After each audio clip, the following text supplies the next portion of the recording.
Yeah, so we are a guide, and the goal is for you to strengthen that self-connection, that muscle of learning how to hear what your body's saying and to trust what it's saying, to speak to it, and then to go after a life and to lead a life that honors that wisdom. Mm, That takes time, that takes work.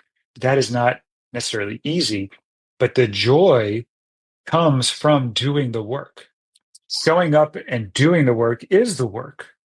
yeah. So the nine pillars are these areas that we developed to help people have a gauge to sort of look into. It's not the Mm, answer, it's sort of a place to put your attention. mm, okay. So think of it as number one is the self. Look inside, learn how to connect to what's going on inside of you, learn how to help the nervous system feel calm and safe, to regulate, so that Mm, you can identify what you're feeling and what needs are coming up in you.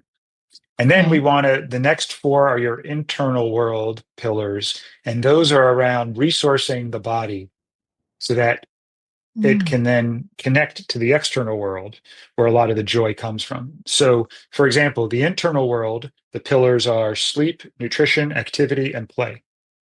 Sleep, okay. nutrition, activity, and play. We want to optimize those four or keep our attention on them. Optimize implies there's a finish line. You're Ah, really yeah. holding all these pillars for the rest of your life and you're checking in them and you're seeing which ones need attention and when and where. Because we're never done, right? We're never Never done. done. There is Okay. no I just done. want to be There is clear no about done. that. There All is right. no done. Yeah. There's never a place where you said, I've had enough to eat, I'm done. We're Yeah. going to eat for the rest of our lives. We're going to Yep. move for the rest of our lives. We need to play for the rest of our lives. We need to sleep for the rest of our lives. Yeah.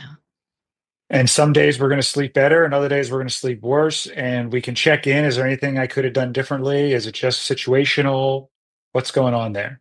So, for example, if someone just had a bad night because they have a big test and they're really nervous the next day, Mm-hmm. hey, there are some things we could do to help regulate how we think about and change our perspective. And then some things, hey, it's just situational, it's going to pass. So it's not the end of the world. There's other things that we're doing that are really making it hard to sleep. For Mm. example, when we live in this fight or flight mode and we schedule our day like there's a bomb underneath our desk that's going to go off if we don't work certain levels, all of a sudden it's going to be hard to sleep at night. You can't be mobilized all day and just sleep at night because sleep happens when you feel safe. Your body Yeah. doesn't sleep. People will say, I have a sleep problem. And I'll say, no, you don't. You have a safety problem.